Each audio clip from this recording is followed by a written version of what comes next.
Alright, I'm working on this 2014 Hyundai Veloster, and this is the 1.6 liter non-turbo, and it has the dual clutch transmission, and the transmission is messed up in this, and we're going to be having to replace this. Now, the clutch pack alone is like well over $1,000 to fix, and that's usually what goes out on these all the time.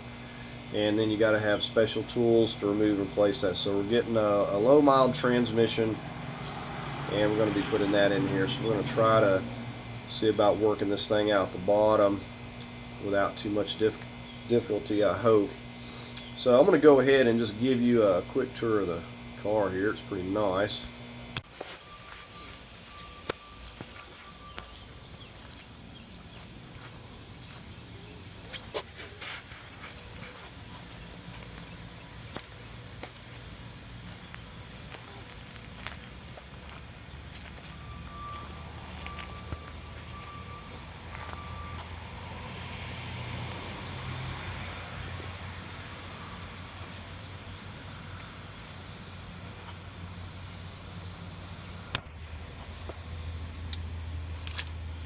There's a look inside. You can see these seats are cloth, they're still pretty nice.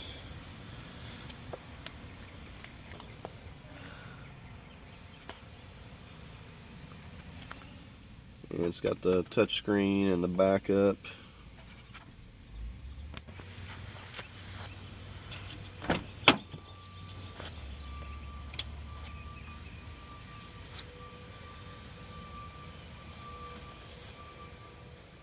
And we got a little bit of room back here. It's not too bad.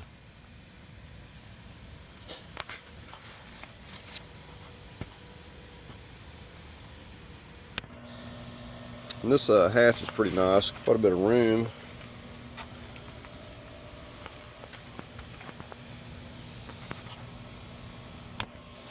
And then we can fold those down. It's even more room there. So anyways, just wanted to show you that real quick. Pretty nice little car. Okay, so first off, we're just going to get started with the battery and the air box and everything here, and get this removed, and then we'll just kind of move on. Okay, so I'm just going to take a 10 millimeter, get this negative loose,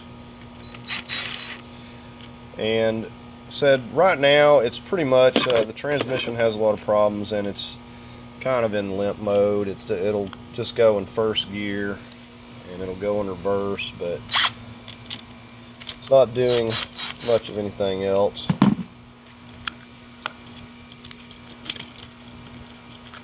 The car, I guess I could have showed you, the car has around 96,000 miles on it.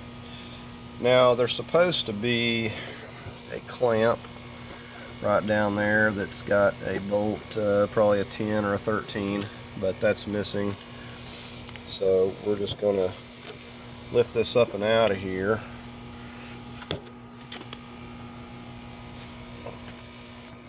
Okay, while we're right here at this bracket for the PCM, we got a 10 millimeter down here, we've got one here, we've got a nut up here. We're going to go ahead and just take those out.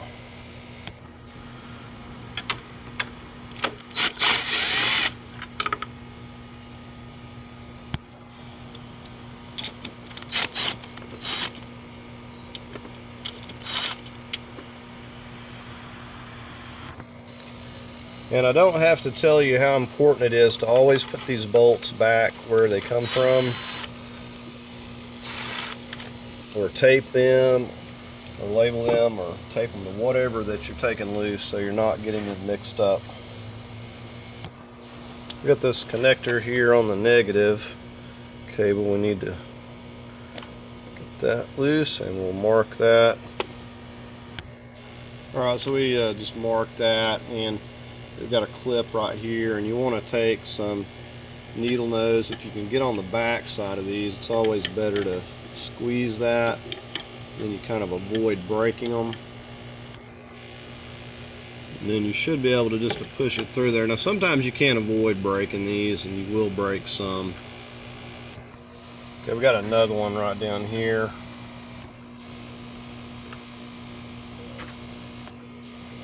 Okay, and there we got that loose. Okay, you can see we got this pretty well loose here. Okay, so now we're going to remove these connectors to the PCM, and we're going to put some tape over that. We'll get these up. So I think we got to start with this one. Just give that a lift up.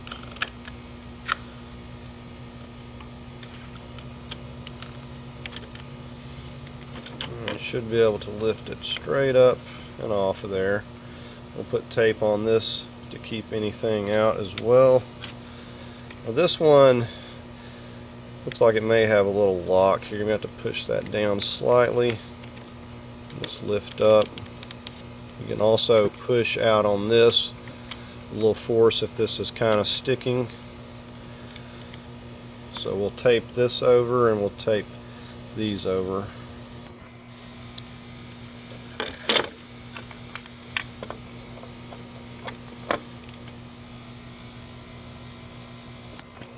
And I just wanted to give you a little bit of information while I'm just right here at it. If you go to replace this PCM, this 39110 number, this is what you want to match to the other PCM that you're going to get. So make sure that that number matches, and it should work. Okay, and so I went ahead and put the bolt and the nut stuff back for the PCM bracket. Okay, so the positive cable has got a 10mm right here that's holding it down to the battery tray. All right. And that will free that up. Okay, so we're going to get on the air box. The first I'm going to take this vacuum hose. We got a couple of clamps, but it's a small one that I need to get here. Alright, so I'm going to loosen up this, use a Phillips or a 10mm on this band for the air duct to the throttle housing. Alright, so we'll go ahead and loosen this up.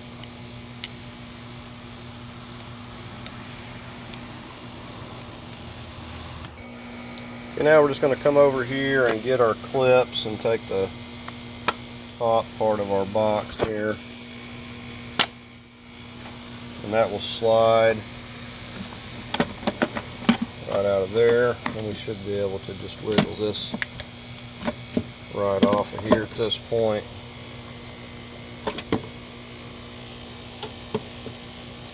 And then you see we've got the one down in there, and then we got one right up here on this side. Okay, we'll start with a 10 down here. We'll get a magnet, get that. Okay, there we have our first one.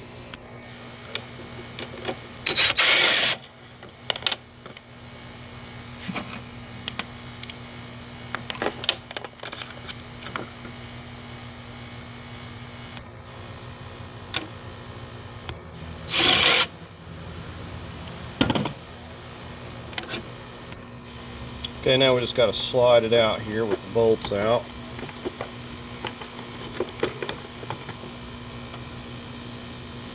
See how it has that gasket. We're going to remove this one right. It should have some snaps, but they're missing, so we're just going to lift that up. See, it has a little seal. Okay, we're going to work on getting these 13s. Got 1, 2, 3, and 4.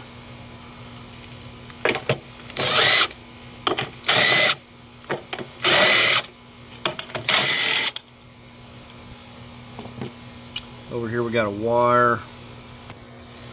Okay, and take your needle nose and step back through. Okay, and we'll keep all these bolts with this so we're not losing it. Alright, so we're clearing up a lot of room already, getting some of this plastic out of the way. I think we'll go ahead and get this 13 for this ground. We're going to label this as well.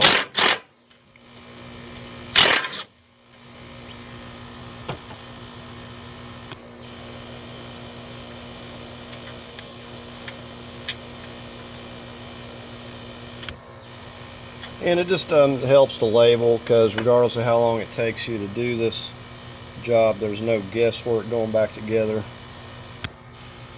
So this is one of the things that makes it a little difficult coming out the top. You got these braces in the way here, so you got to tilt your engine sideways if you're going to try to come out the top. But I'm not removing the engine, so I'm just going to go get the transmission out the bottom. It's just going to be easier just to slide it out. Okay, so I'm lifting up on this wire here. Now again, the same thing, these are going through here, so if you want to avoid breaking these, you got to squeeze these together if you can get to them. Some of them you can't get to, like this one.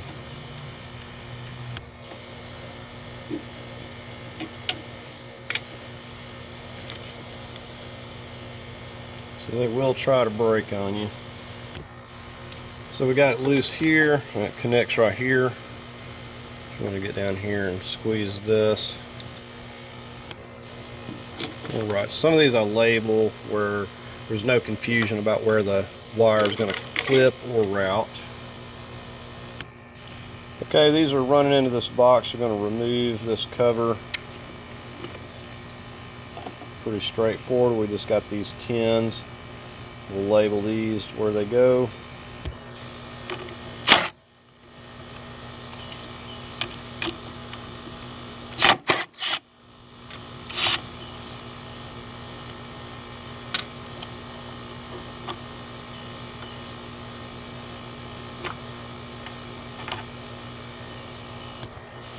Okay, so we got these labeled so there's no confusion. We got that wire loose.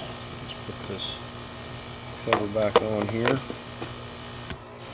Okay, so now you can see we've basically freed up this wire. And we can put this completely out of the way. We just laid that over there out of the way.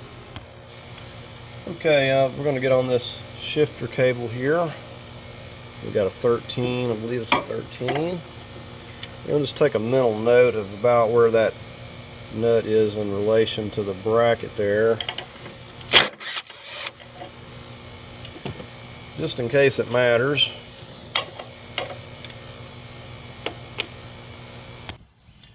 Okay, this part pushes off pretty easy. You just need a screwdriver. It's got some tabs on each side.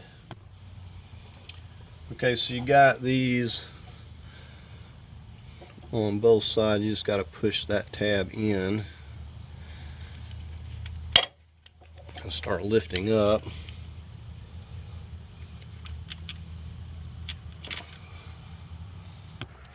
And you really need to kind of push them both at the same time, but you can go from side to side. And you see it'll pop right up and off there. Okay, so we got that freed up. Make sure to put 13mm back on there. So I'm getting under this clip of this wire right here so I can pull that up. Now we're going to get on this connector on this solenoid here. Got to lift on that safety lock.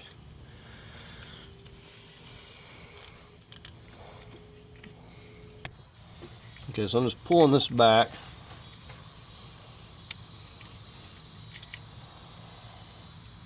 So we'll cover that up with tape and label it.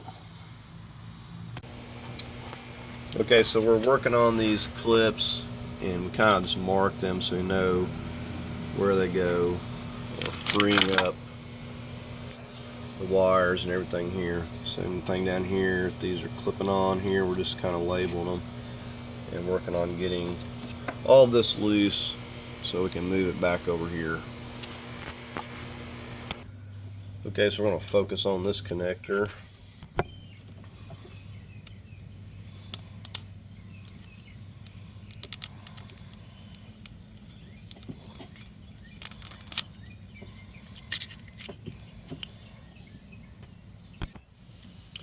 And this wire shouldn't be a problem once we get it kind of loose. Okay, so we're going to get on these connectors down here. You got to push down really hard. Pull that one.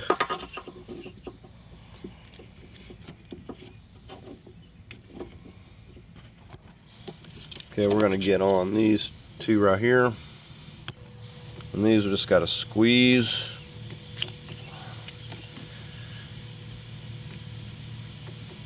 There's no safety lock on these. And sometimes it helps to push it in a little bit. Okay, and sometimes you have to take a little pick tool if these don't want to cooperate, but these came off. And they're both color coded, so but we'll cover these up and mark them as well. Okay, working our way down, we got a connector down here that's similar to these up top. I'm just going to pull back. Look, it's already pulled back.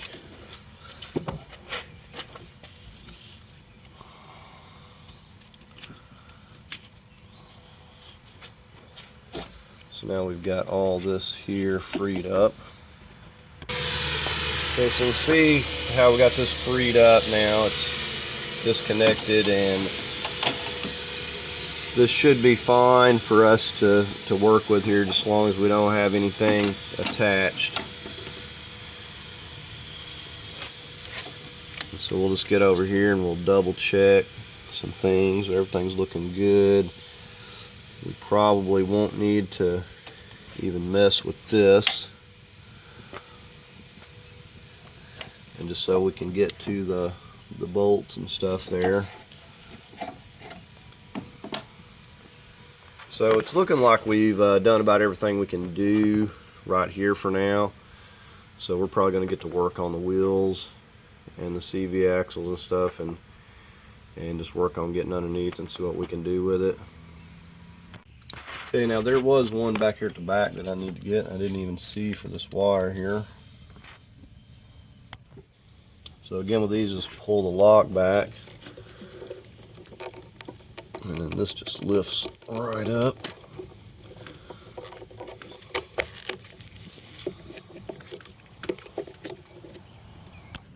Okay, so we got the rear wheels chalked front and back. Okay, we're up here on the front. We got a 21. We'll start breaking these lugs loose on both sides.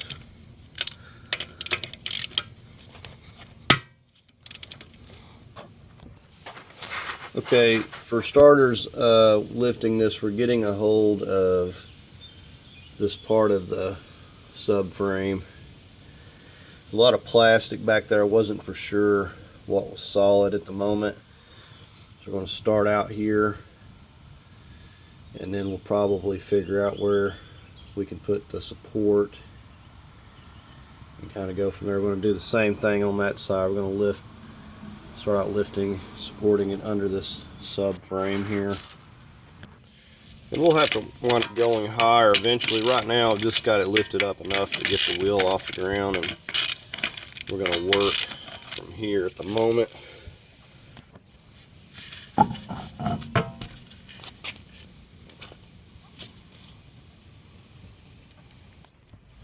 We're going to start with the axle nut here. These get bent in to these slots. I'm using a punch here.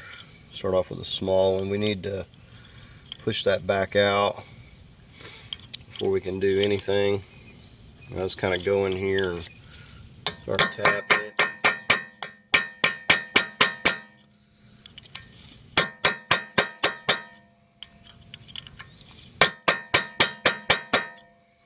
See, we're knocking it back out.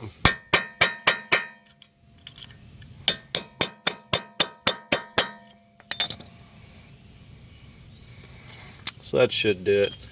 I'm going to start with this first, in case I need to have the brakes held while I get this loose, or you'd have to put the tire back on, punch the little center cap out. But I'm going to see if I can get this with my impact. Okay, so this is a 32, so here goes nothing.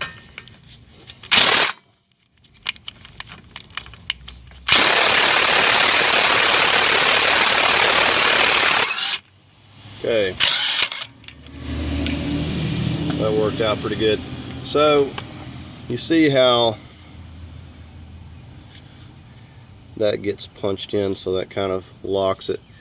But anyways, that came off. So if you couldn't get that off of there with the impact, you're going to have have somebody hold the brakes while you get a big cheater pipe and a breaker bar, or you're going to have to put the wheel back on and get it loose that way.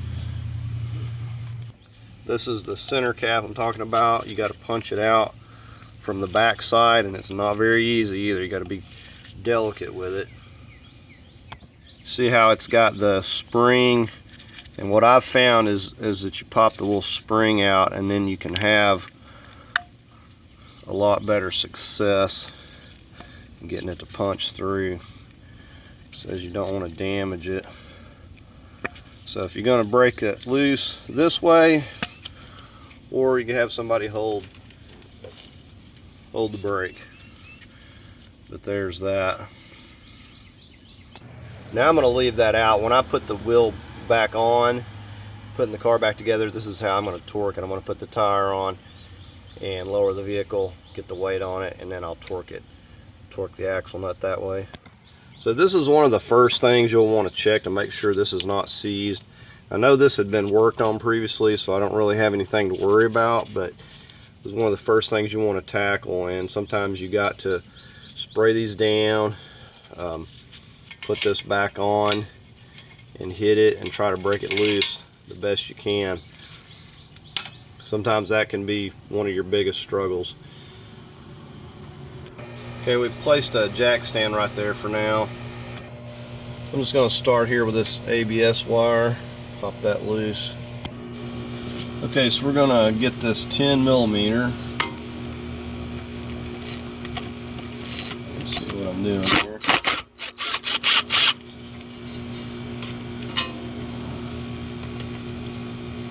I should be able to wiggle this out of here.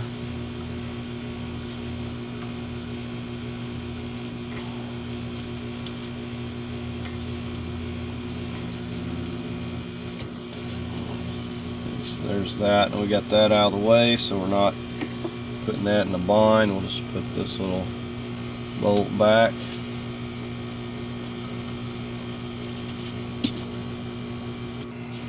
Okay, we got a 12mm bracket here holding the brake line.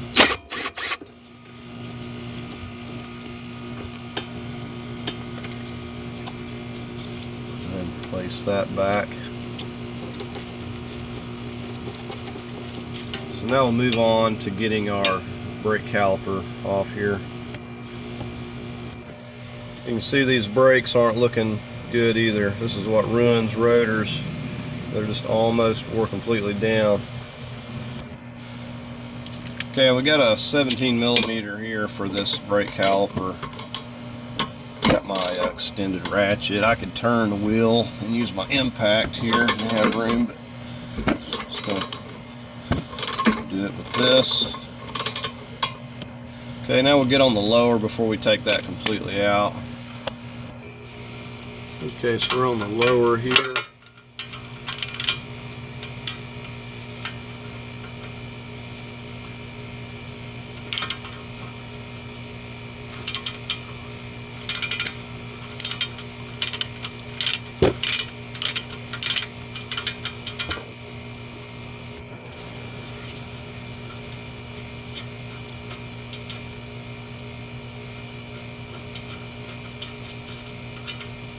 Okay, so there's the lower one. I'll just get that upper one out there.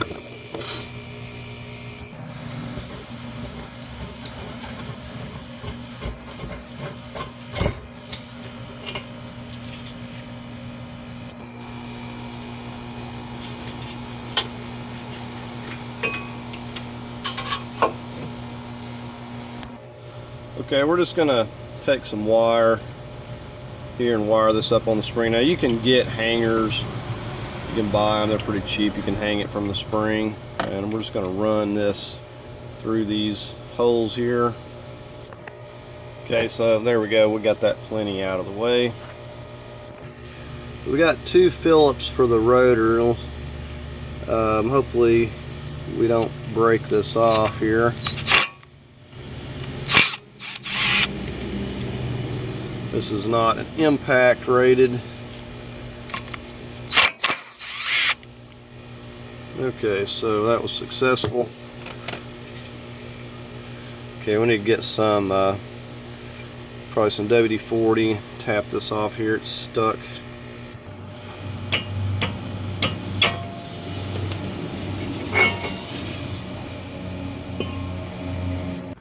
Okay, we're gonna take it loose up here. You know, you will disturb your alignment doing this, but it's easier. And we've got a 19 on this side. We're gonna hold this with a 17.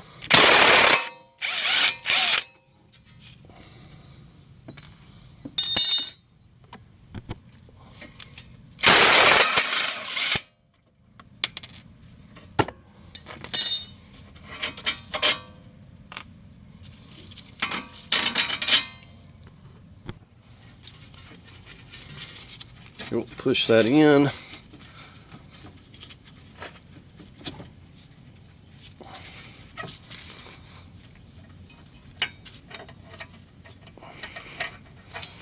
You see that ball joint looks really bad, so that's going to have to be dealt with. Okay, now I'm just using my 3-foot crowbar, and we're going to try to work it up in here. This stabilizer link's in my way of getting my crowbar into angle I need it. I'll take a 17, see if we can get this loose.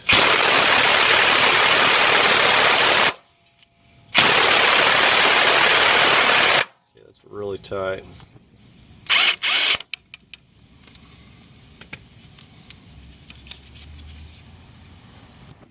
So we just got it positioned back in behind that collar there. Now, one of the other things we want to do is have us a pan ready here, because this fluid's gonna want to go everywhere. Okay, I had to switch gears here for a minute. I should have already done this, but we're gonna come under here and get this plug right here and go ahead and drain out this fluid, or it's gonna wind up making a mess on me. Okay, so we're using a 24 here.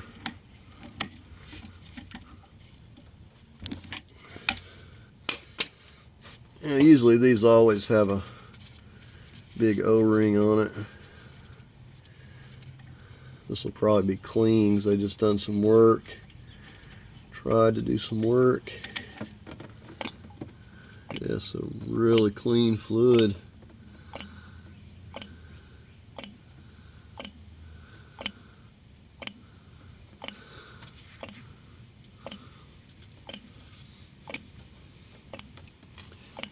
It's a shame my pan's not clean. I honestly probably could reuse this.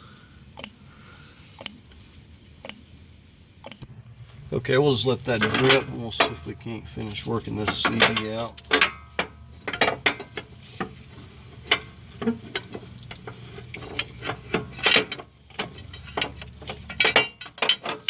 Alright, so it's coming out of there real easy.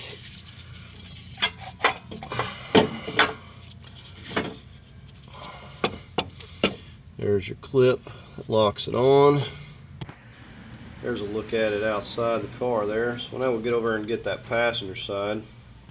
Okay, so the same way we got the other CV axle to this point, done the same thing over here. We're just getting ready to pop this side out. Now it goes way back in there. So I'm going to do this in a little bit differently.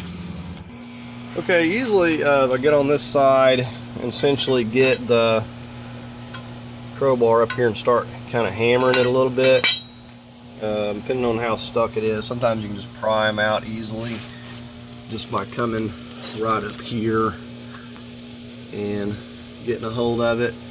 So we'll start with the pry bar. We'll see how much difficulty it's going to give me, and we'll move on from there. Alright, so we're starting with this 2-foot orange pry bar. See if we can get a hold of anything here. A lot of times I like to take and hit it right here, because there's just not a lot on this side to get a hold of. So I kind of catch it on that lip and we'll start hitting it. I think that's what I'm going to have to do. There's just really not anything to get a hold of otherwise. Alright, so here we are, we're over here on the driver's side, and I'm just there's just barely a little bit of a catch right here, and I'm hitting it with my pry bar. And I'm using my rubber mallet. And I also use the crowbar sometimes to just kind of tap it.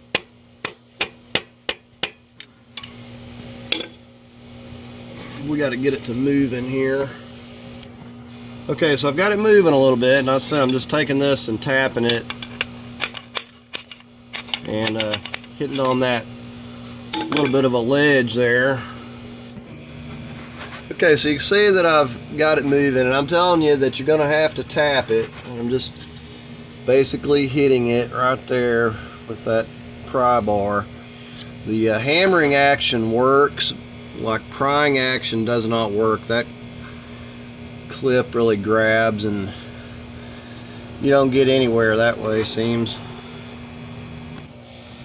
Okay, and after hammering on that, we got it loose here. Now we can start working it out of here. You see it has the same locking clip as that other one has. Just going to get out here on the outside, finish pulling this out.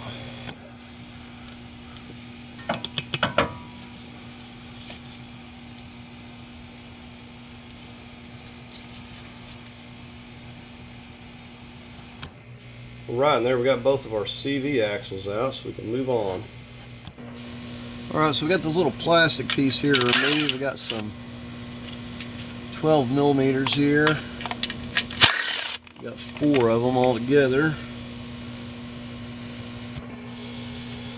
Don't ask me what's up with this. I have no idea what this is.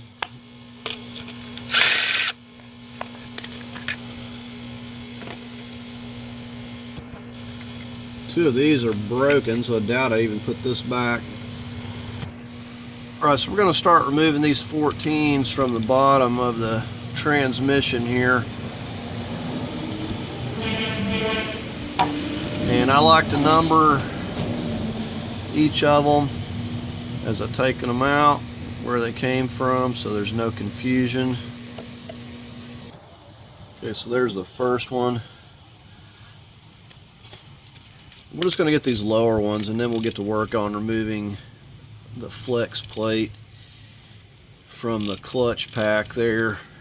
And that's this little dust cover you just push in right here, and it should.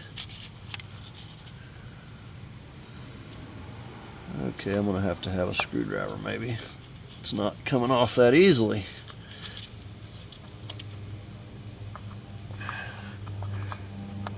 Alright, there it goes. So that's all that is. And we'll get out there and turn the crank and start getting those, but we can go ahead and get these lower ones out. You can do that first, whichever. I'm just kind of going one thing at a time here. And you can see, as I said, these are different, so you want to definitely keep track. Number these.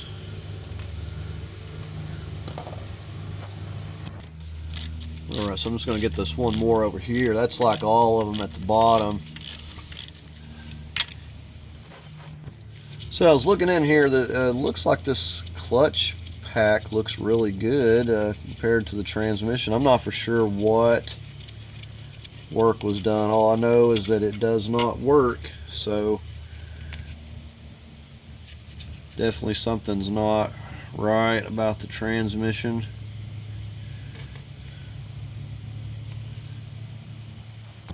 Before I can get out here and turn the crank, I've got a couple of 10 millimeters in this little splash piece here, so we need to get those out.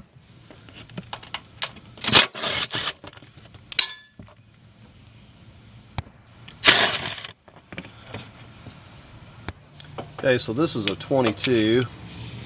We're gonna watch as we start turning this here clockwise. Alright, it's just like a any other transmission. We got to locate our bolts here, unless they're in a different place than I remember. Okay, so this is different from the previous one. So I'm just going to continue on with the bolts here. Okay, I'm moving on to this brace here for the exhaust that's right in my way. I'm getting to this bolt up here, so we're going to see about removing this. We've got a couple of 14s, and then we got another 14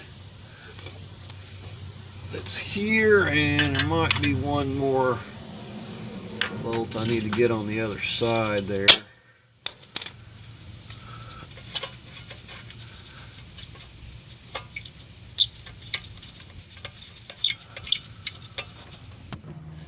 Okay, so these are all that's holding this. I just got the one bolt right here, and this will be freed up out of the way.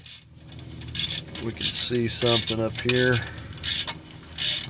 Or we'll just set that aside. Okay, so I'm back up here. I'm going to get this top 14 here. And we're going to get all these bolts. Just keep working on this, and then I'm going to probably lower it back down. I'm hoping that I can squeeze this out of here without removing the subframe, but if I have to take the subframe, we'll just do it. But it looks like it just might slide out of here. I'm not for sure on this clutch pack just yet.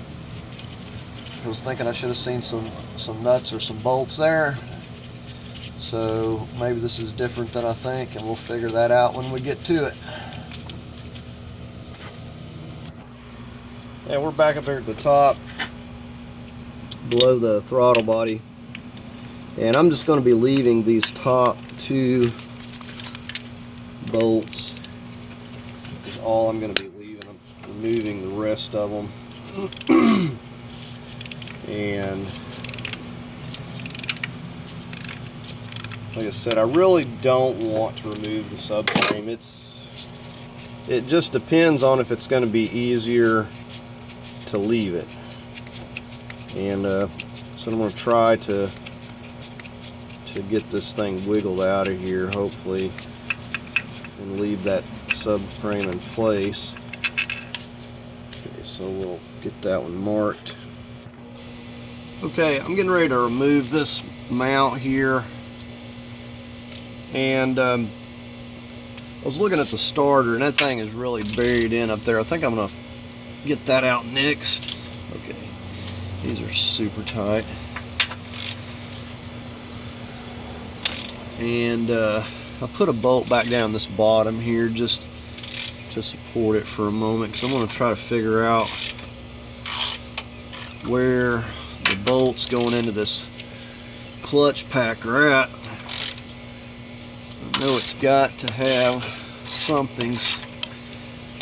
access point here, but go ahead and get this one here loose as well. Okay, now this is a 17.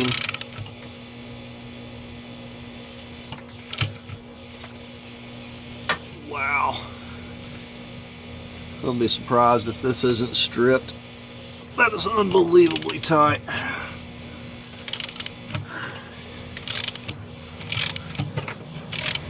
So this engine will start moving around here a little bit. Yeah, this car has one of the worst starter locations for sure. And I'm not for sure what they were thinking. Okay, so you have to hold this nut on the other side. It's a 17 as well. And we'll just rock this back and work that out.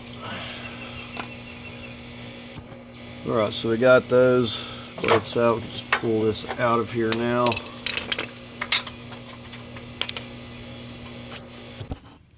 Okay, we're going to remove this bracket. It's going to have to come off anyways. These 14s.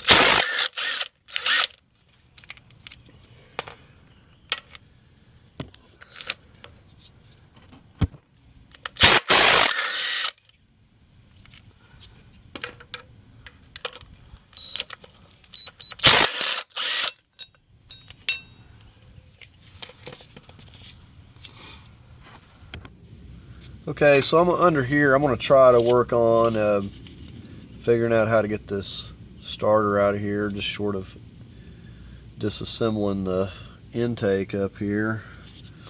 But I know I've got a little tin right here that's got a little wire bracket. Everything's clipped to everything here, and it's a big mess. Okay, so up top here, we already took out the one right there where I got a 6, and we got this one. This is the only one's holding the starter, should be. So I'm going to go ahead and take that one out, and I'm going to get in here and I'm going to fiddle with these wires and see if I can figure anything out as far as getting this out of here. It seems kind of familiar because I had another car the same way. It was the only access, I think, through the starter. But that's why it makes it a lot easier. A lot of times just take the engine and transmission out, because some of this stuff is just ridiculous. Okay, so that starter bolt is out, and the starter is loose. We're going to go back underneath here. Okay, so we don't have any bolts that we have to take out for the dual clutch, so we just got to get the bolts out of the transmission. So I was incorrect on that. And the starter up here is actually not too bad to get at, but it's loose and it's fine. I don't need to even remove it there, but we got it loose, and it's pretty easy to get out of there. But anyways, we're gonna go ahead, I'm gonna get over here and we're gonna support the engine where it's at here, and I don't know if I'm gonna use jack stand or something, and we'll support that, and we're going to work on lowering this transmission. Okay, so I just opted to use my blocks here. You could use the jack stand, it would work also. And I took out this bolt and attached my chain. We're going to be lowering it down, and when it we're going to get it loose here, get this mount loose, and it's going to set down on the blocks there. It'll drop down some, and we're going to put the other end of our chain and hook it one of these bolts, and that's how we're going to hook to it. We've only got two bolts left up here at the top, I do believe, unless there's one hidden. I've got 2 bolts. And so if everything goes like I think we're going to have room to kind of drop it down a little bit and slide it over and out, but we'll see. Okay, so we're over here at this driver's fender well. We got to squeeze these tabs, and this will remove this cover, and we can get to the bolts for the mount. You really need an impact. So we got these 2 right here we need to get. Okay, so when I start dropping this down, it's going to fall down onto my blocks there. Hopefully it doesn't go too crazy.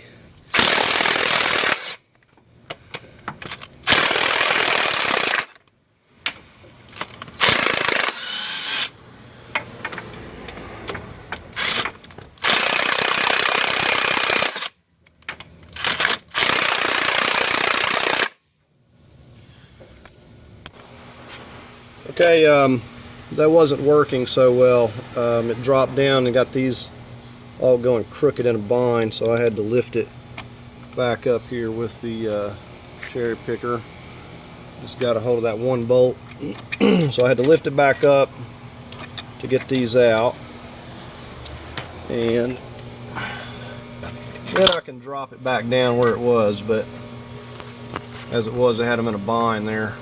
Okay, so we're going to lower this thing back down a little bit, back onto the blocks, hopefully.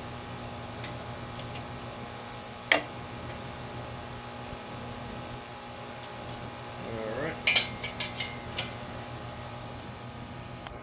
So this one chain could probably get the job done, but I'm looking to kind of stabilize it. I went through, actually, instead of doing the mount like I was talking about, I just went through this little eyelet hook here, and I'm just going to use that. It shouldn't take a lot. So we're going to go ahead at this point, put a little bit of tension on it here, and we'll go ahead and remove those last two bolts. Okay, so I'm getting this bolt over here on this side. Really strange that this one was loose.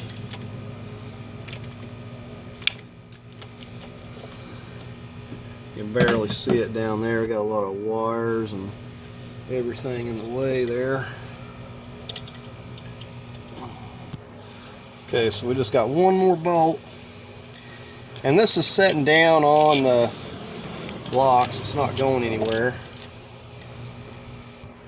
So we're going to remove this bracket right here. It's getting in my way. Okay, so now I can get this final bolt here. It's right in under, hidden on this wire, this coolant hose here. You can see it right there.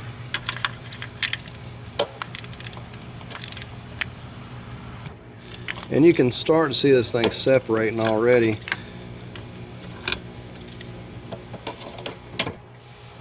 Okay, so there's that final bolt.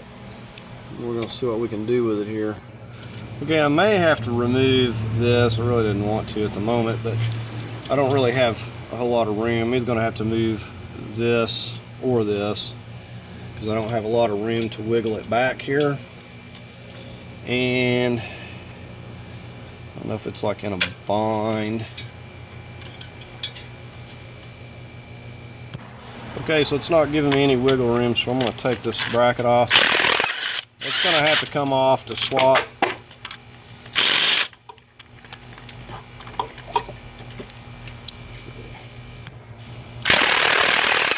Okay, so anyways, it's going to have to be removed.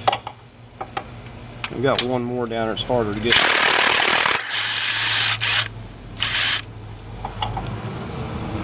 Okay, so this one underneath here, I'm just using a regular wrench because I can't really get to it.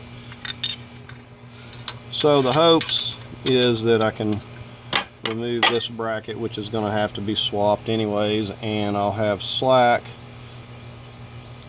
pull this out here. If not, we're going to have to take more drastic measures. Okay, so now we can take that out of the way. Okay, so I know that it gets close to that subframe down there, so I may be trying to hang up on that. Okay, I got underneath and gave it a little shove, and it actually just came right loose. But I still don't have a lot of clearance to pull it back here.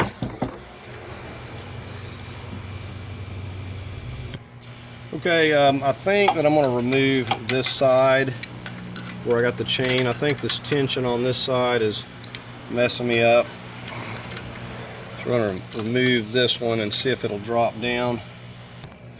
Okay, well, this is not working out at all, so we're going to have to remove the subframe under here. There's no room. I can't go down, I can't come out, can't move. Anyway, it's just hung. So I was hoping it would work, but it's not going to, so we have to go to plan B. Okay, so we had to change up how we were doing everything. The subframe was in fact in the way, and I had the supports under the subframe, so we had to move the supports. And notice we got a jack stand, backup blocks. Now you can get over here on this part here. You got a solid part. You can put your blocks there if you don't want to put them on the pinch weld. If you get on the pinch weld, be careful on these edges. Don't put it on the edge. This is already bent from a previous fender bender, but still these edges are soft, so be mindful of that. It might be better to put them over in this part where this plastic stuff is covering it up. So anyways, here we've got this 19 And then we've got one little 14 and another 19 right there. Bolt, nut, and a little 14 there to remove. We've got the jack position there, both sides. This makes it more difficult because I've got those blocks for my engine there in the way.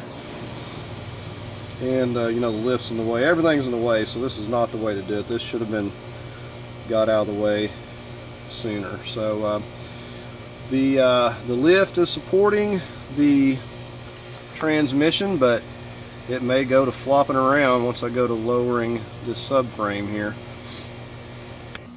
Okay, and the absolute first thing we've got to come in here, peel this carpet back, and you're going to get on that right there is a 12 millimeter. You'll note that, see that pink mark there? I got a mark. I want to put that back, make sure it goes back the way it was. Do not turn the steering wheel. Keep it centered, and we're going to go ahead and remove that bolt.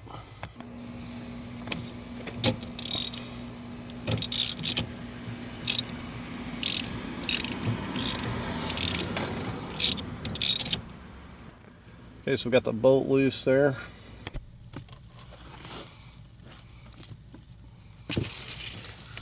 Okay, so we're going to lift up.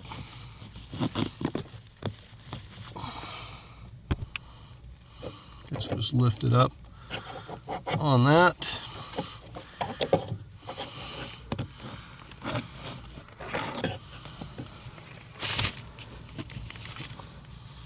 And we got that completely free. All right, we got up here. We're going to get on this one with our 19.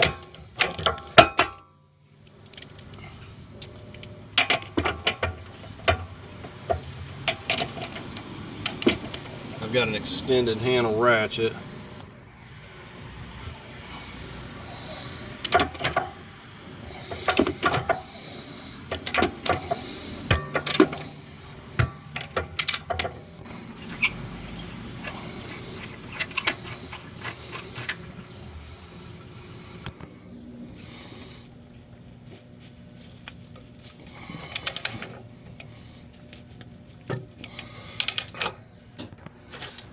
Like I said, this is being supported by the jack. It is not going to go anywhere. So we got the nut, and here's the big bolt.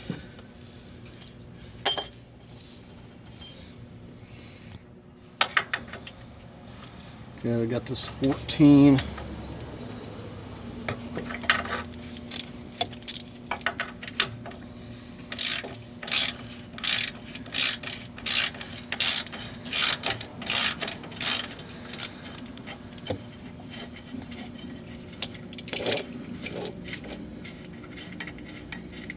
So we're just taking these 3 out on each side, plus we got the steering column detached, and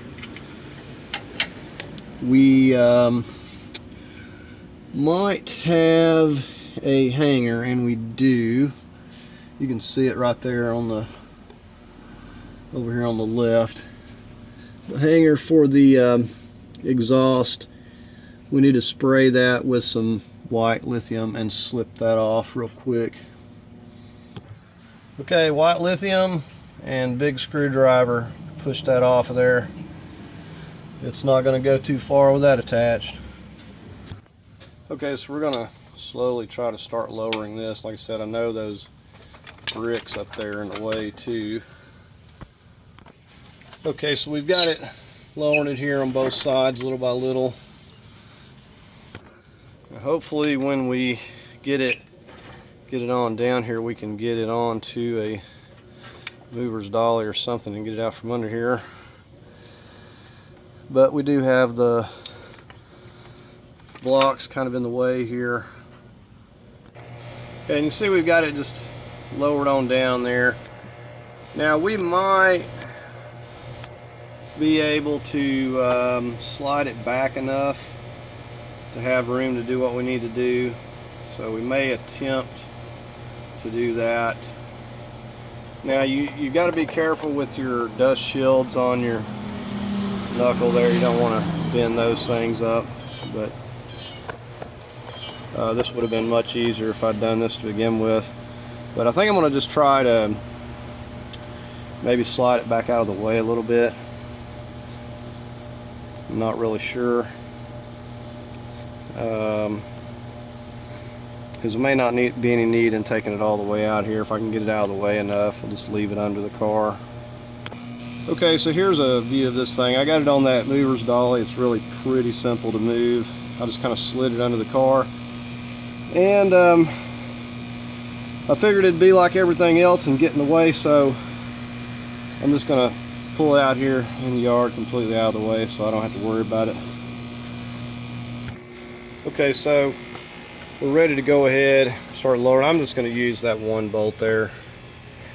I don't care if it flops around because it done aggravated me now.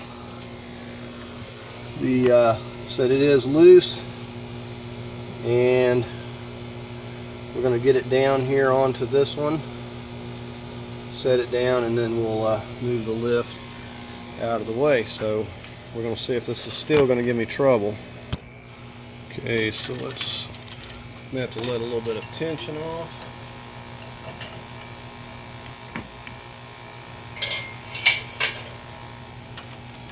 Kind of let's go down a little bit lower. Still hitting.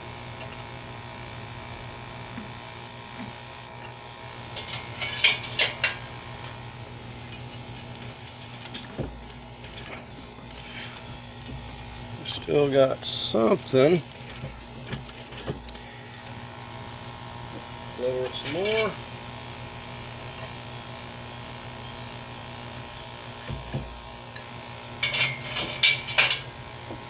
So if I have to, I will go ahead and take this engine out of here, because if it's trouble coming out, it's going to be trouble going back in. It looks like I've got it clear, but there's just, even at this, there's not a lot of room to go back this way. Maybe the engine needs to be a little bit lower than it is. I think I'm going to lower that thing before going back in. Even though it's level,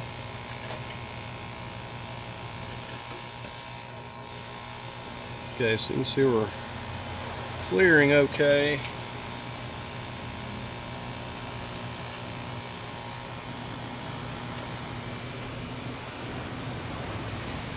And that's all that there is, folks. It just slips right in there, other than the locating pegs.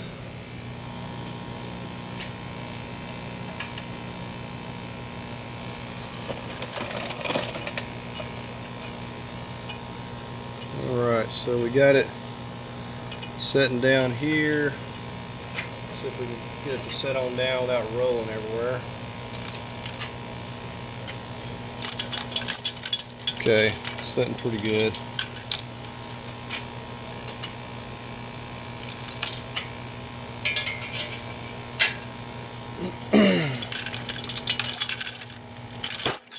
Alright, so I'm going to get this lift out of the way and I'll give you a better view of that.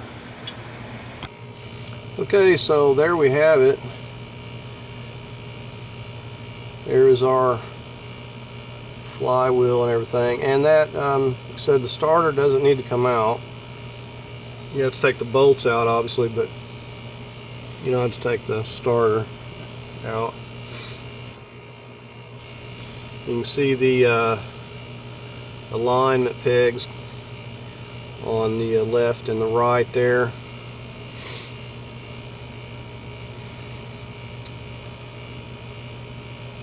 And not for sure if there's any special markings and orientation, but I'm going to put a mark on that and a mark on the clutch pack and the transmission there for reference. But anyways, we're ready to go ahead and start rolling this out of here. Okay, so we're getting ready to roll this out of here. I just need to miss the mount for our subframe there, but where I've got it lifted, I've got all kinds of room here to slide it out.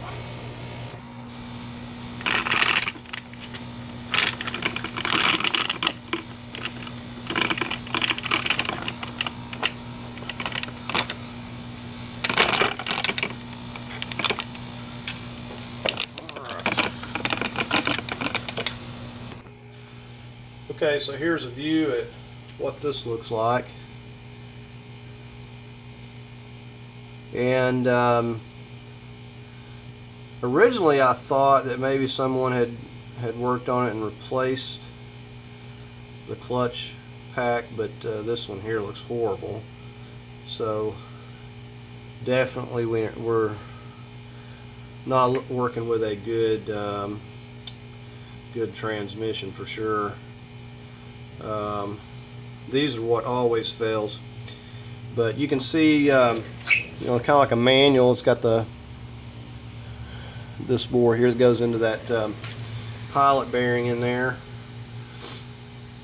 and just locks in there into that spot on the flywheel. No bolts or anything. And I was thinking back when I done a I believe it was a 2014 Focus, and it had the dual shift, or the jump shifts as I call them, but I was pretty certain that it had it was a bolt on. It bolted on to the flywheel, the flex plate there, so because I'd had to tear it apart because the engine was locked up. So anyways, I just wanted to give you a view of this, so you know, in case you haven't seen inside one, and let you see what this looks like.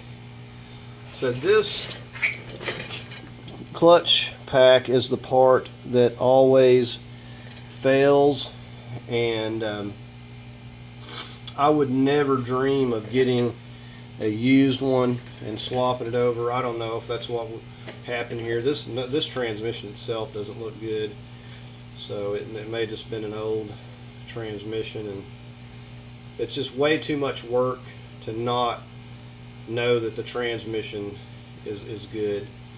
And you know, I don't know that I'd even want to change the clutch pack because they're expensive. You need special tools to do it all, and I think there's certain ways you have to set them, and requires quite a bit of tools. It doesn't look like it would be any fun for sure. So we got a transmission coming, and we're gonna get it in there and try to do a relearn. Hopefully everything's gonna work, and it's gonna go smoothly. But we're gonna be putting, I mean, this is pretty much like a manual transmission, and we're gonna be putting basically some manual transmission fluid. I know they got DCT, but these will take a 75, 85, 75, 90 is probably fine. Full synthetic, just a couple quarts, and I guess we will pick up when we get the transmission. Okay, so we got our replacement in today. It took me a couple weeks to get this, and I can tell you right off the bat the difference I noticed spinning these faces here. Like this one here is pretty much just really loose, just flopping all over, and this one's like really a lot stiffer and tighter. This has got 57,000 miles on it, the car it came out of. I don't know if it makes any difference, but I indexed it the same way that this one came out, so I'm not sure but I'm going to do that. And I took a flat file, went around the face. There's always going to be a few dings when they take it out to salvage yard, and went through, checked the threads, had some trash in one. Check your threads, make sure you don't want to get it in there, have to deal with that. So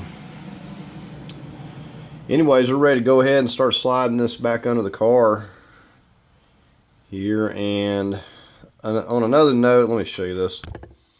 Okay, down here is the fill plug. Can't remember the Allen size, but you may want to go ahead and break that loose. It was super tight, so go ahead and break that loose.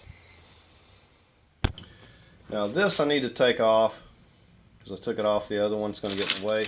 Now going back in, all I did was loop it through this this piece right here, a little bracket. I'll just put a bolt through there. I'm going to try that going back in instead of doing the bolt like I did taking the other one out. Okay, so let's get this rolled back under here.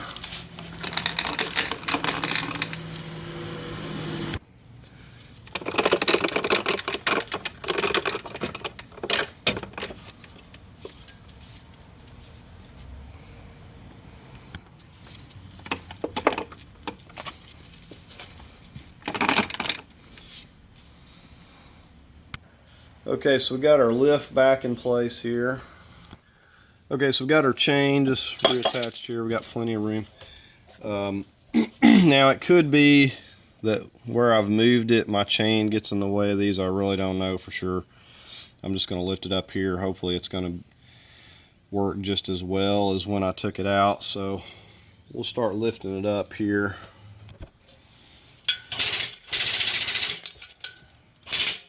And this is going to tilt to one side or the other, so we want to be careful and watch the face and be very careful.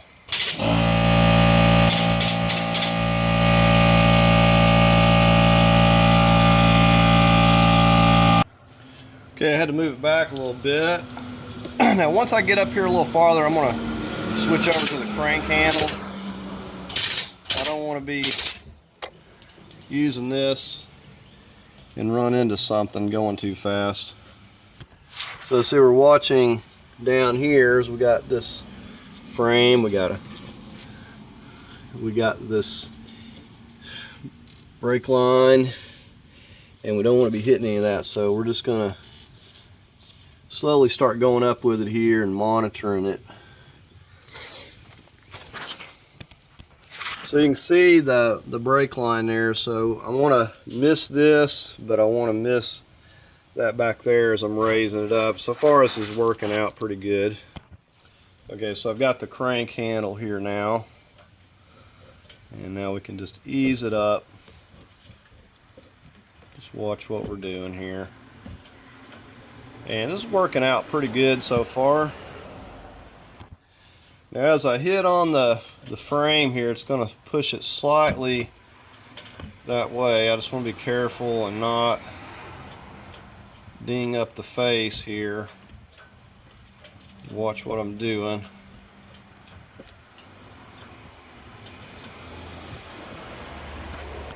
Okay, so what I had to do is lower the engine. I had it up too high.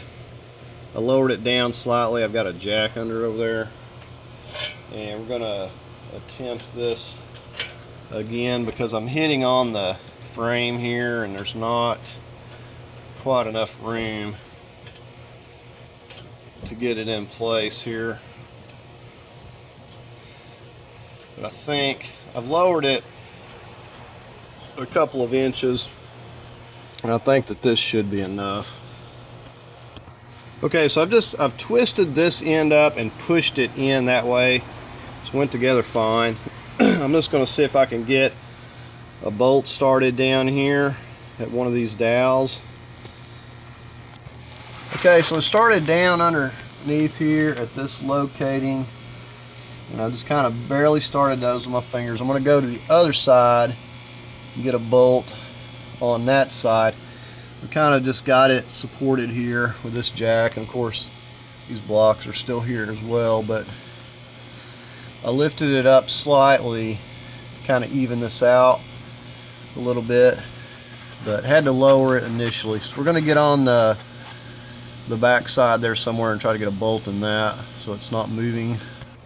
Okay, we're putting medium Loctite on these. The one that I've got numbered 9 is in this upper corner here. I'll show you in just a second.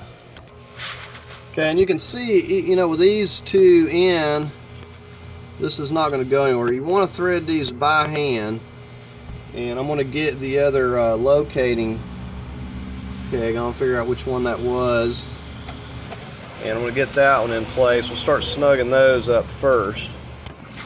So you see the other locating peg is down here, so this one right here. Okay, so the one back here, number 5, we're going to put, it's basically, this is right above where the locating peg is, but it won't be going anywhere at this point, and what we can do is kind of just pull this on together as we're tightening. So I like to try to run these down by hand so I'm not messing any threads up. Okay, so we'll just snug that up with my fingers. We'll go to the other side and just do the same thing, and then we start putting the rest of these bolts in. So once you get this into place, you know, and you may have to lower it, lift it with your cherry picker a little bit, according to if it's a little bit crooked or whatever. But you know, you see how I did that. I started the one over here, the one on the top, and then the one at the locating dowel on the back, and I'm able to easily just thread these in all the way by hand. So we're just gonna, at this point, go ahead and put the rest of them in. So I've got them all numbered, and the starter, of course, up there.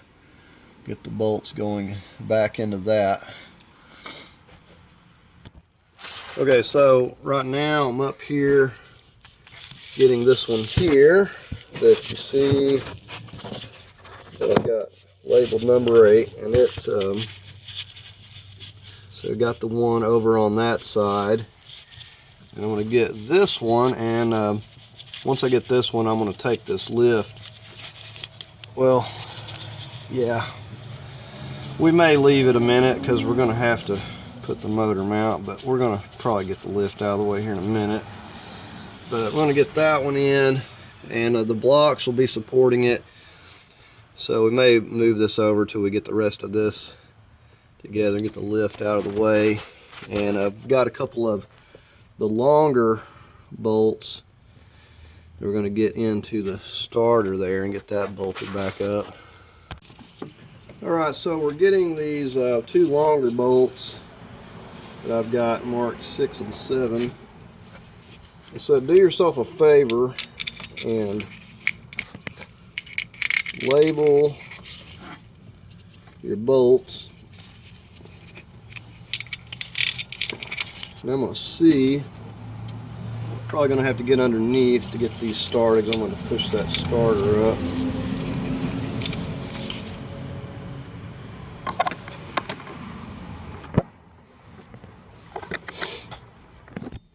Okay, so you definitely have to do it working from the bottom. Get that bottom bolt started. You kind of push it, the starter in there, and then I just kind of snugged it down with my fingers, and then this one here is lining up no problem. So once that bottom one's, I left it loose, this finger tightened it, then this one here will go into place. So I'm just going to snug those 2 right there up a little bit. Okay, so we got all those bolts up top. We're just getting these last few that I didn't get down here. I've got one more on the back side, and we're going to go through, and we're going to torque each of these to 35 foot-pounds.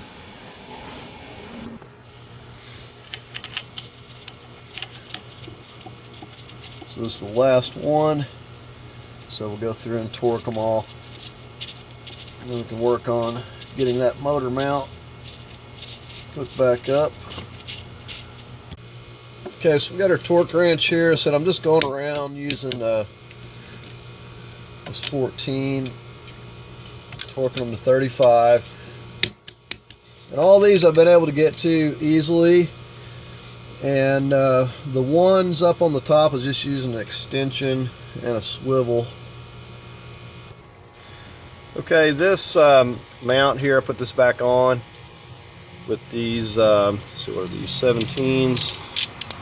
And we're torquing these to 45 foot-pounds. These are easy to get to with it on. I still got it on the lift here. And we just, we're going to pull this back up into place and get our long bolts out there, and then we'll be able to get this lift out of the way. Okay, so let's see if we can get this up into place here.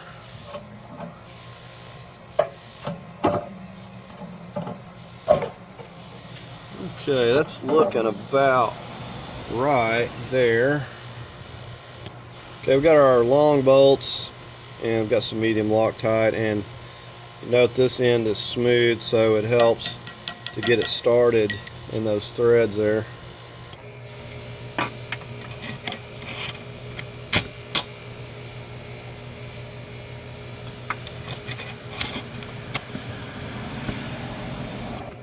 Okay, and this is a 14 as well.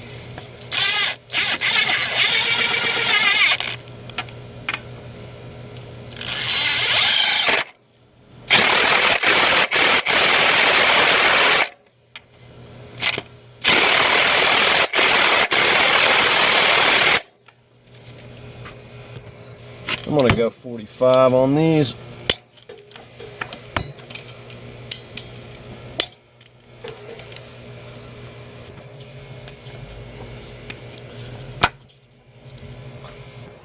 Okay, so now we've got the engine supported again, so we're going to go ahead and get the chain, get the tension off, and get the lift out of the way. Okay, and while we're here at it, we're going to start reconnecting some things up here. This just pushes down on here.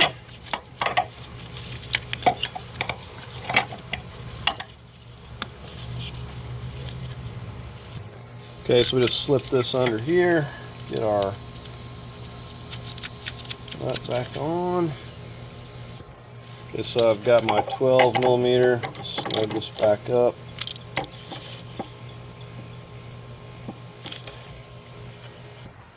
Okay, so we're going to get some of these connectors back that we got labeled here. Let's see.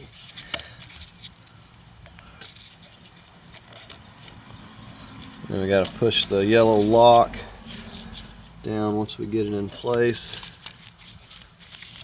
And this one goes right here. I've got labeled.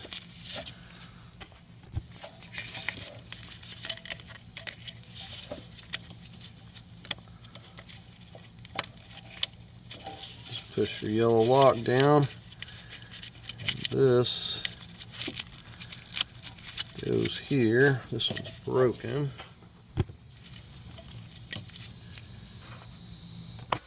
Okay, and it's pretty straightforward from here.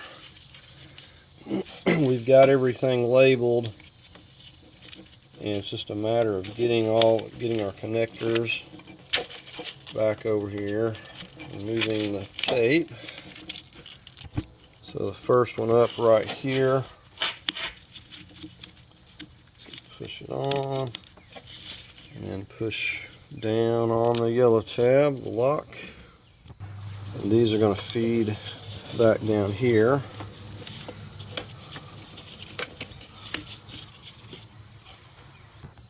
Right, so now this one clips here.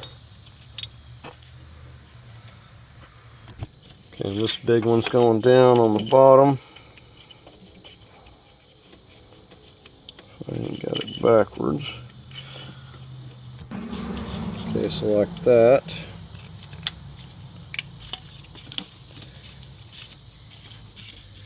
And this clip here.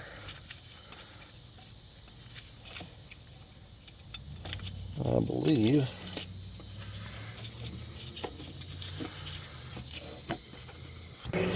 Okay, now these two are color coded.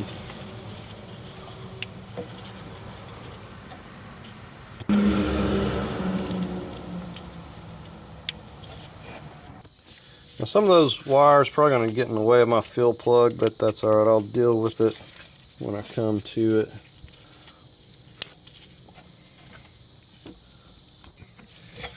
Get this bracket here, and basically this wire just snaps up to the top of it.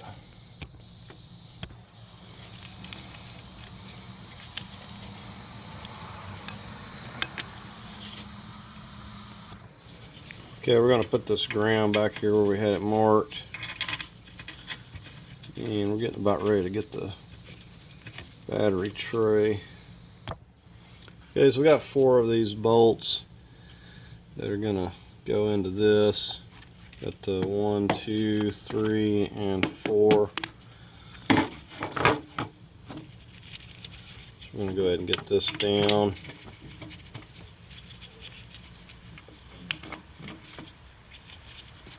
One in the back, and right there. So get all these 12 snugged down. Okay, I'm going to take this back up. I actually got this in the wrong order. This wire's got a clip underneath this. Okay, so one clips there, one clips right there.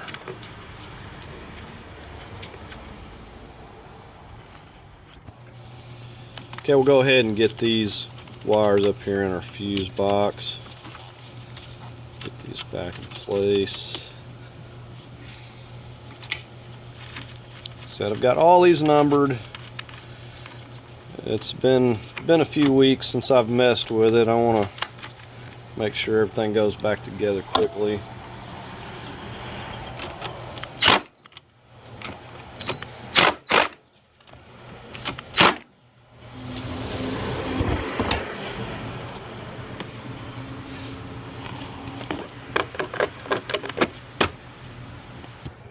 Okay, now we can get this back down.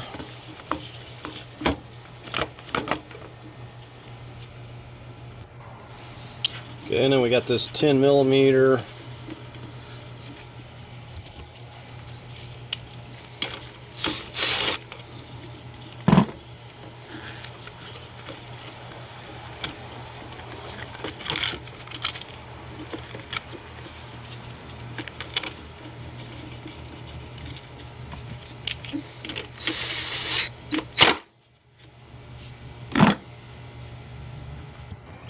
Okay, we'll just set our computer. Got a couple of these tins.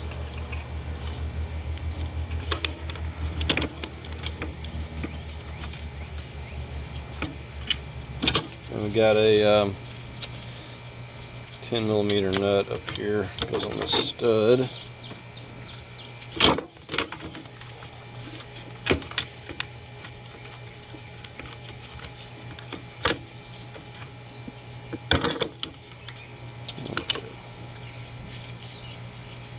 Try that again.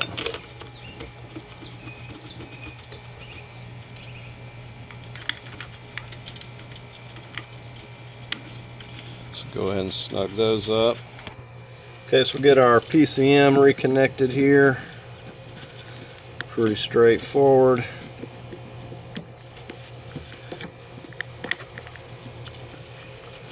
Just got to get that one on first.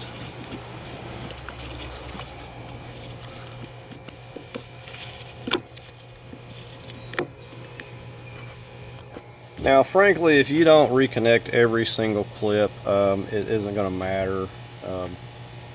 You know, a lot of times it's like overkill with these clips, and when you have to go back, if you have to go back and revisit something, it's just more work, the more clips you got to deal with. So anyway, what I think we're going to do now is I'm thinking about going ahead and we're going to switch over to getting the CV axle and stuff. I don't want to get too much in here because I'm probably going to be using a tube or something to get the transmission fluid in there. Okay, so we just wheeled the subframe over here. We're going to get on it next, and I've just got the jacks positioned on each side just like we lowered it. Okay, so we got our long bolt, the 19mm bolt nut, and the little 14 bolt there. Okay, so we're just going to start lifting this up a little bit, and we do have to keep in mind the part that goes to our steering column. We need to make sure that's lining up. Okay, so if we're able to guide this right here on, then we should get everything lined up on either side. I'm just gonna watch.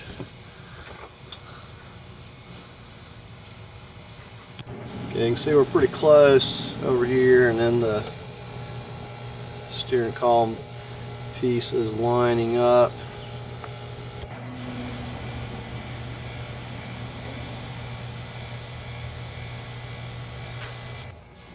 And of course we have to keep going from side to side or it's just going to get hung up.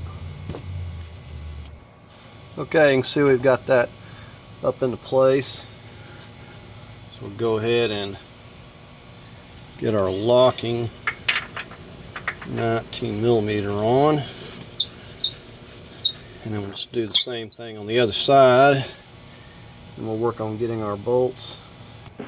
Okay, and you can see the part for the steering went right into place, no trouble at all. So we got our 19 on over here. Okay, and with that on each side, we can go ahead and get our jacks and everything out of the way. Alright, so we're going to start out with our long bolt here. We got a little bit of medium Loctite. You can see.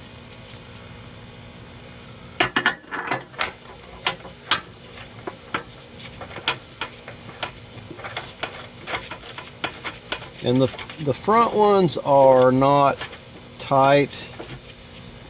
I snugged them up and then backed it off so I've got a little bit of room in case I need to adjust anything. Same thing, what I'm going to do, get all these in before we tighten, and yeah, I want to make sure everything's going to line up. So this is the little 14 bolt. So we'll do the same thing on the other side. Okay, all the bolts are in. We can go ahead and snug them up a little bit here.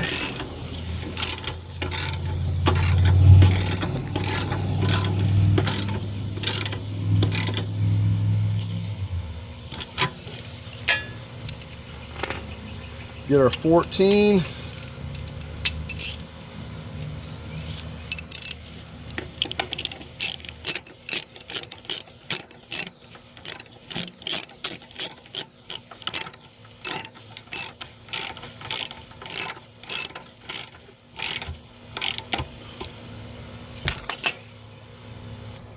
Okay, so we'll go ahead and snug this one up here up now. Then we'll get the torque wrench.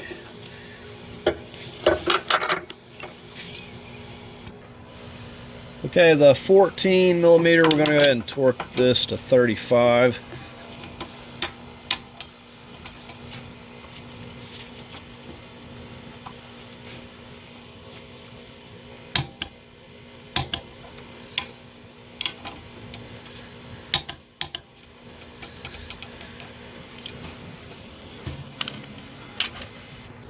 Okay, so for the 19s, we're going to go 110.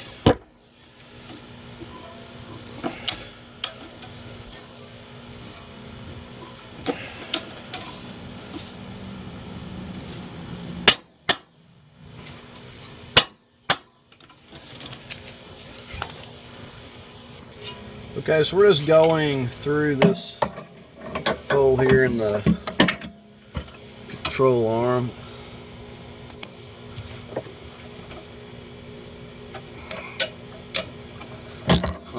On this.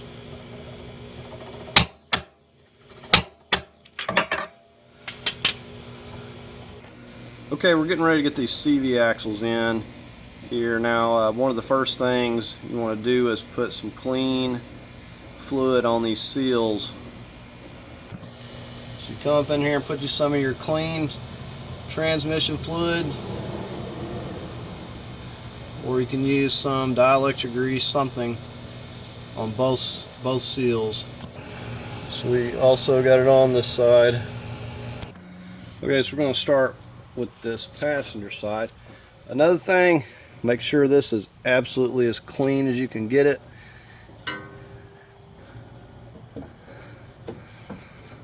Alright, and I'm going to crawl under. Now usually I can just basically use a little hammering action. Oop. Give me just a minute.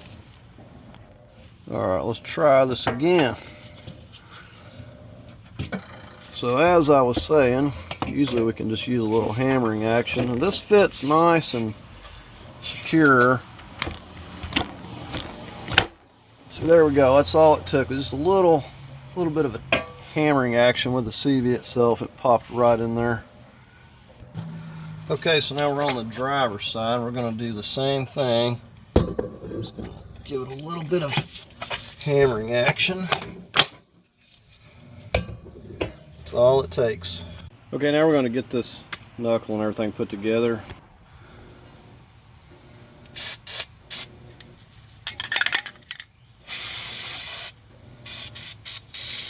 This is just some white lithium. And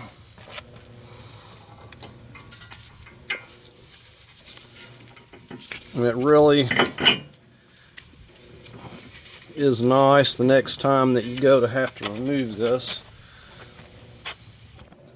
So I'm going to wiggle that into place.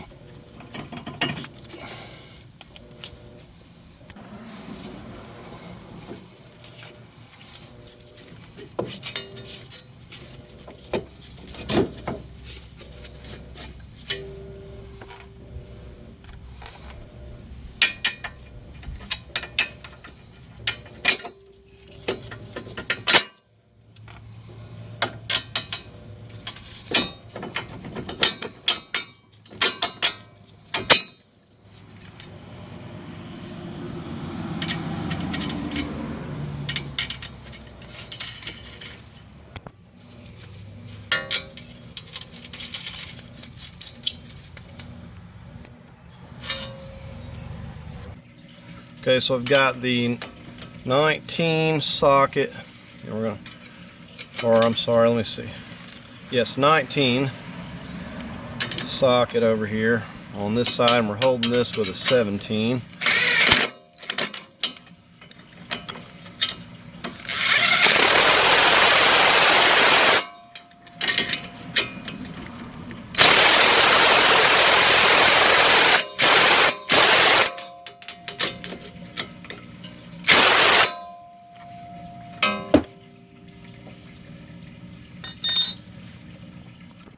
Alright, so we're going to torque these to 100 foot-pounds.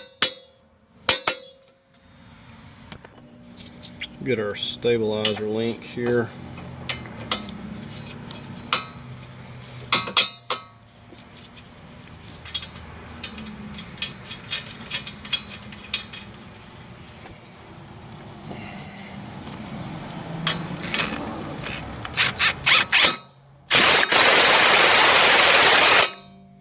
We'll tighten that to 45 foot-pounds. Okay, we're going to go ahead and get our ABS while it's here handy. Got our little 10mm.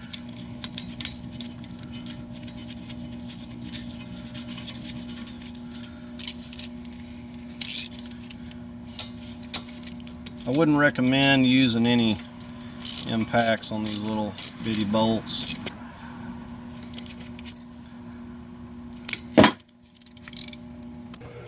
We're going to get this part of this brake line with this 12mm and reattach that.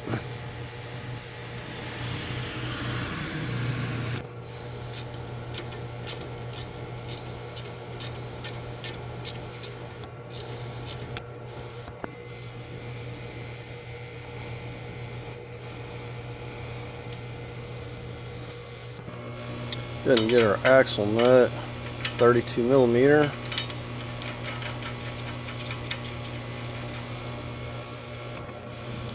We'll give it the final torque when we get the vehicle on the ground.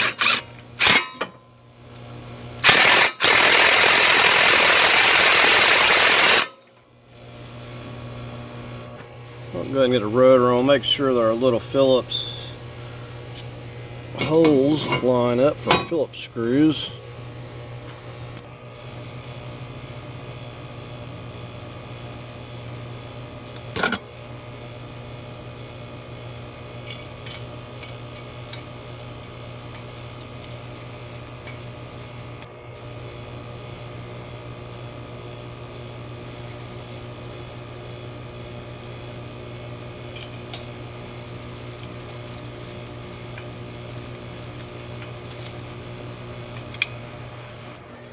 Okay, we're going to get our brake caliper on here.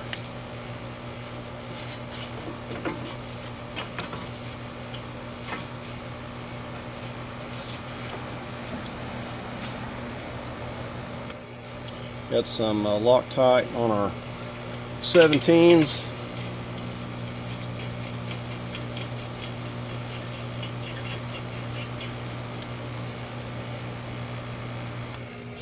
Right, I'm going to tighten these to 75. Get on that upper.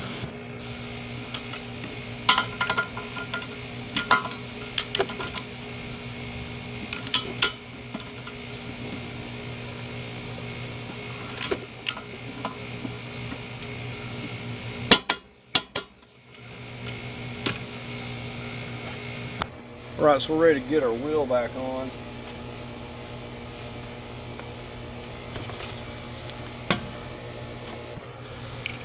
Right, so we got our 21 socket.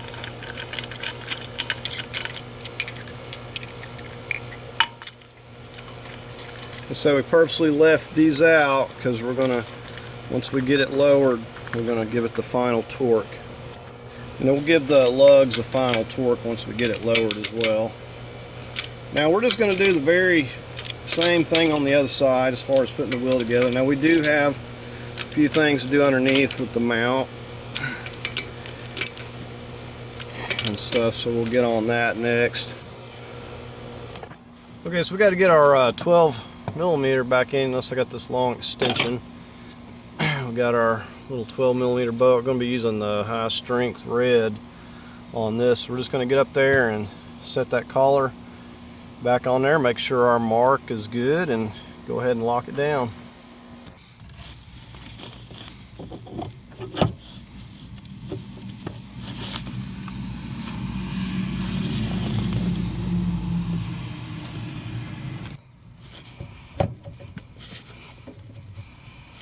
Okay, and if somehow or another this thing did get moved, then we'll simply take it loose and we'll move it till it's lined up properly. Right, so we're going to go ahead and get the high strength Loctite on here.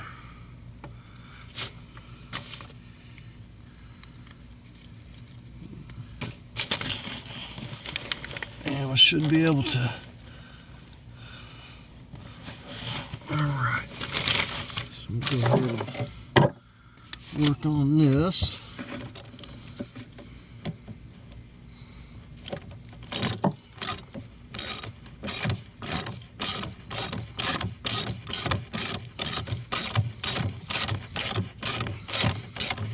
Really don't have a torque on this. I'm just going to tighten it really tight with this 3/8 ratchet. I'm pretty confident it's not going to move with that high strength Loctite.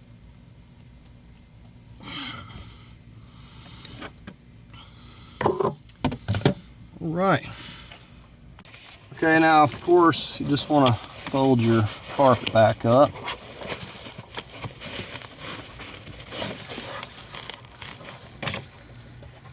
Okay, so we got to work on getting some braces and this center mount in place here. This is the first piece that goes up in there to the part of the exhaust. Okay, so this piece has got to go up here. I've got a little bit of medium Loctite.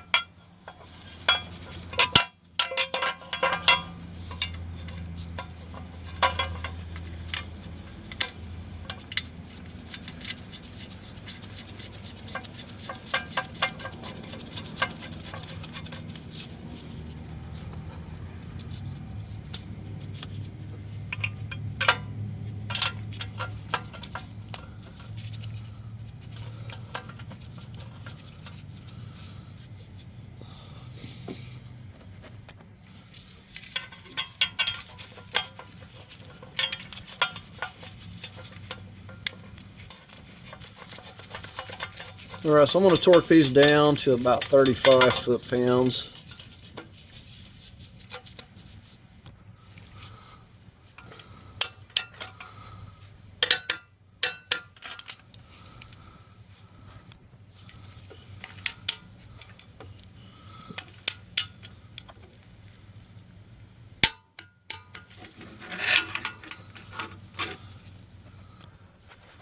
Okay, so we got those torqued. We'll move on to the mount here. Okay, now we're going to work on this mount here, or this bracket that goes to the transmission.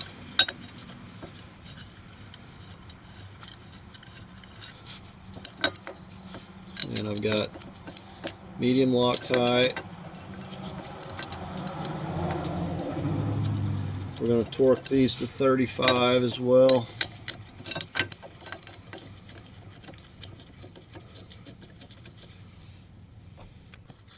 And while I'm thinking about it, when you get your transmission, make sure there's not any old fluid already drained. It was pretty well drained out. There was a little bit. Okay, so we'll go ahead and torque these with our 14, 35.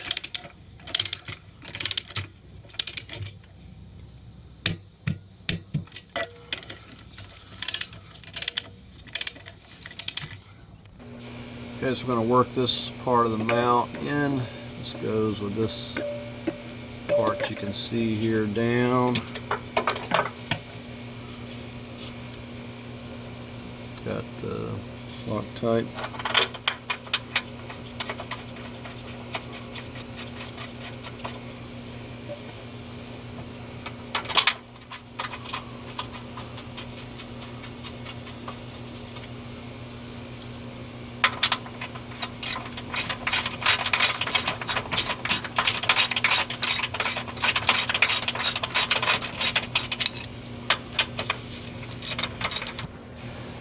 Go ahead and torque these to 35.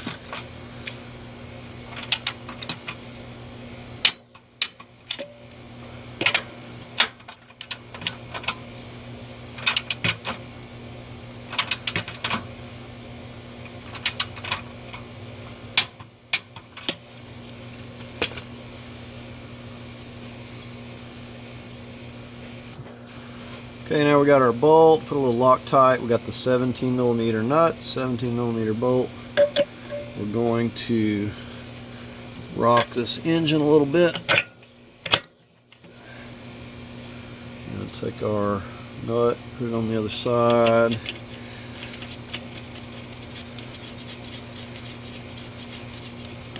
And we're going to take it and hold it over here with this 17. We'll get on the other side and torque it down. We're going to go 40 foot-pounds.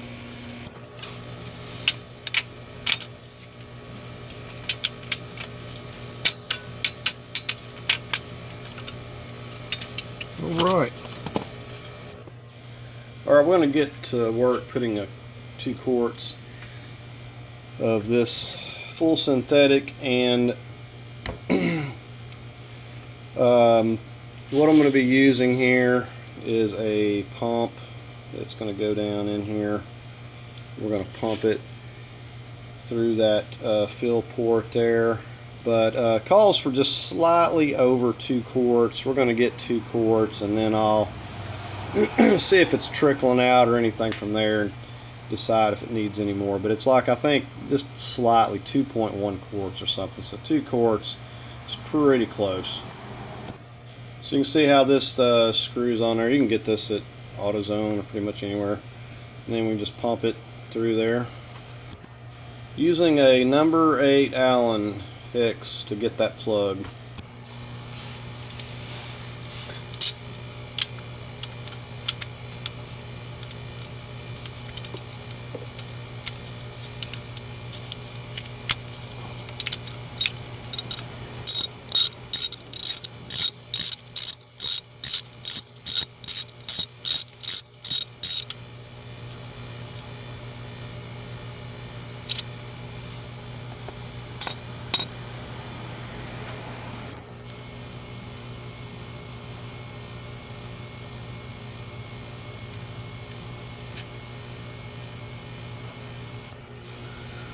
Okay, so this stuff is pretty thick, but it's pumping through here just fine. So I'm just going to do this until I get 2 quarts in it, and hopefully don't make a mess. Maybe I need to get a pan down here under it. Okay, so about got all of the first bottle in.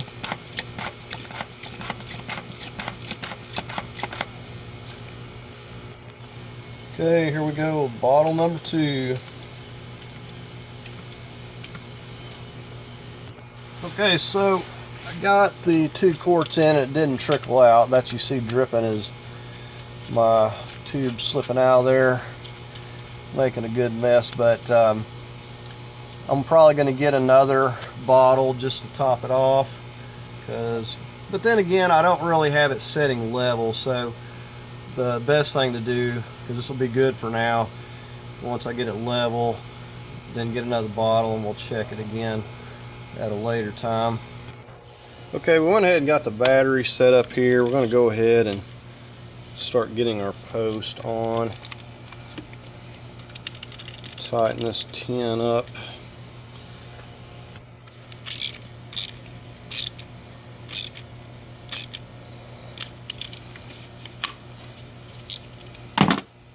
Okay, now this, remember, has the little connector.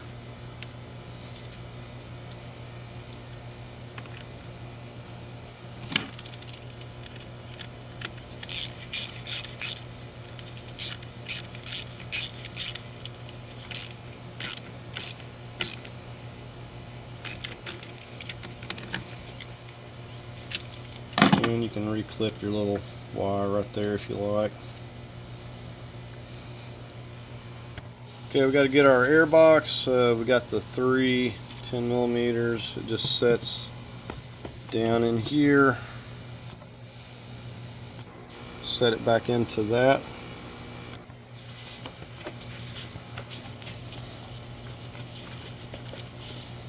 And we'll go ahead and tighten up that 10mm band.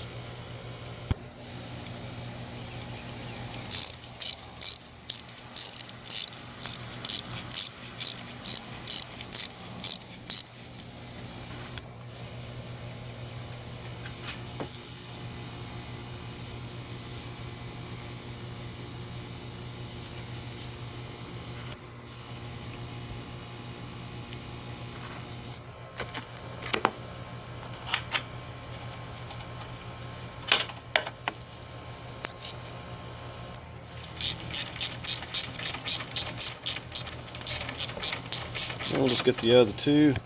We've got this piece of duct that slides down in here. I'll get a couple snaps in here.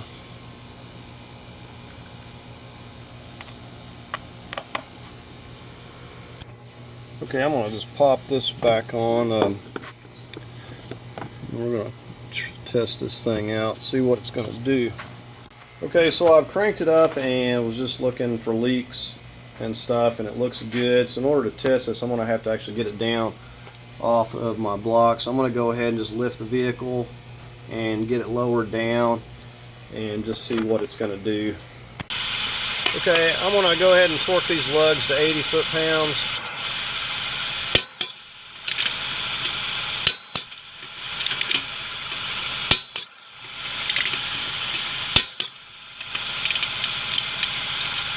Oh, missing one there. Alright, I got my 32. I'm going to torque this to 150 foot-pounds. Remember, we got to go back and remove the wheel, and we'll need to crimp that back in once we're done.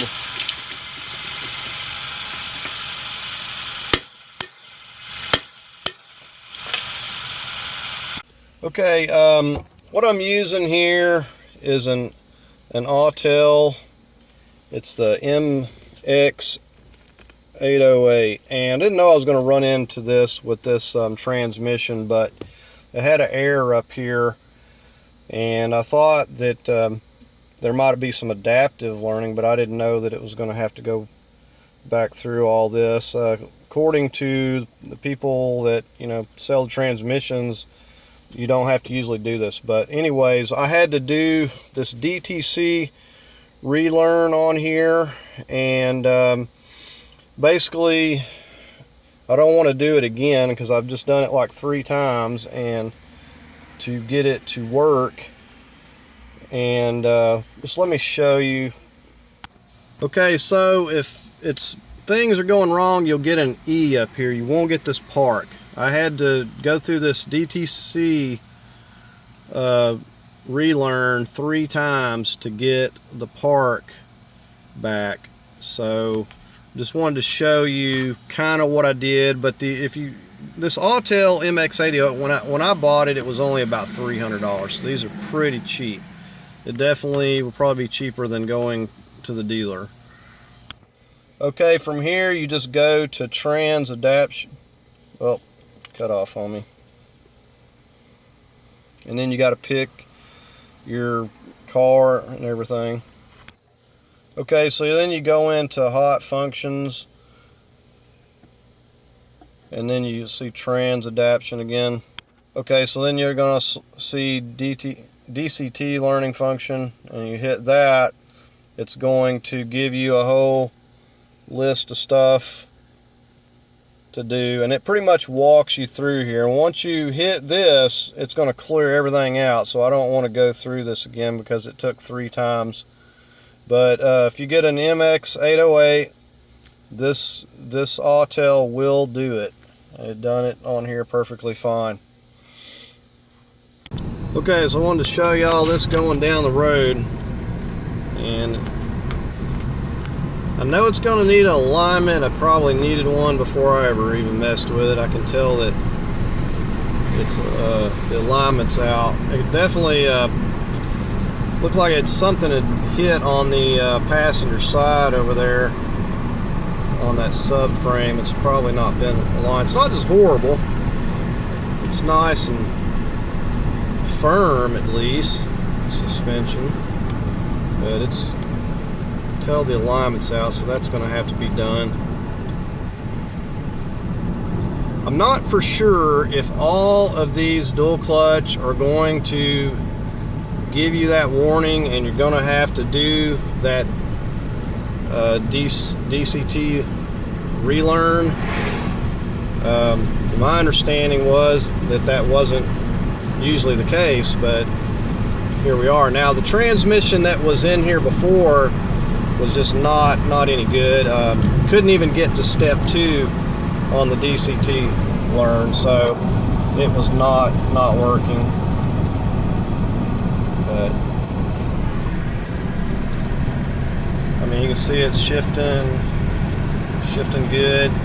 The only other thing I want to do is get some more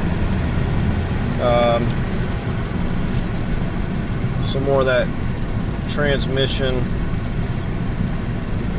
oil and put in here, because I want to actually get it. It's supposed to be trickling out. Of course, I'm going to have to get the vehicle up on ramps, and I'm going to have to get make sure that it's level. Okay, so I really should have cleaned this windshield before I took off for a test drive. It's like really dirty. But of course, I'm going to have to drive this thing around. I'm going to have to, I just got this transmission today at noon and got this thing together. Really got some get up and go to this car. But I just got it together. I haven't been driving it around, haven't drove in town, hadn't really tested out all this low gear, so that'll have to be done. But it's a low mile transmission, so I expect that it's going to be fine. It's a pretty nice car. It's got a backup camera.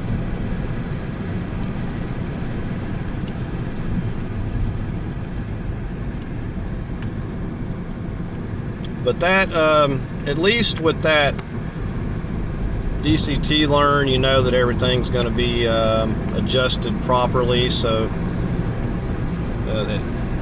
that has to be done as they wear. So the TCM or PCM knows the transmission, basically. So anyways, just want to take this down the road and let y'all see it in action. Okay, so that's going to do it for the video. The transmission was not cheap. It was about $1,100 for the transmission. It's got low miles on it. It come out of a 2016. Veloster. I'm not sure what the years are. It's a wide range. This is a 2014, but I think it goes up above a 16 that they're compatible. But anyways, I'm going to put a little bit more of the transmission oil in there, so I want to get that trickling out. Other than that, it's running good. I spent like maybe 2 days, partial days, getting this out of here, and today I said I just got the transmission around noon. Here it is about 8 o'clock, and I've kind of been working on it a little bit, and we got this thing back together, you know, in probably less than 8 hours, so not too bad of a project. Everything went well. It's really, in terms of transmission replacements, not real bad for this one. It's actually pretty simple, I think. But anyways, that's going to do it for the video. Hope you liked it. If you did, give it a thumbs up. If you'd like to leave a comment, please do so. As always, I invite you to subscribe, and thanks for watching.